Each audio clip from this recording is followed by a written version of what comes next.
પોરબંદરના પક્ષી અભયારણ્ય ખાતે કરુણા અભિયાનનો પ્રારંભ કરવામાં આવ્યો છે। આ અભિયાન હેઠળ ઓપરેશન થિયેટર ઊભું કરી 3 ડોક્ટરોની ટીમ ઉપલબ્ધ કરાવવામાં આવી છે। આ અભિયાનમાં 8 જેટલી સંસ્થા ઘાયલ પક્ષીઓના રેસ્ક્યુ માટે જોડાઈ છે।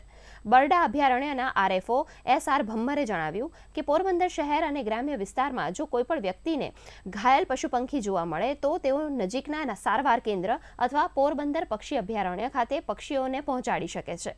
આ અભિયાનમાં હેઠળ 13 જાન્યુઆરી બપોર સુધીમાં 20 ઘાયલ પક્ષીઓની સારવાર કરવામાં આવી હતી।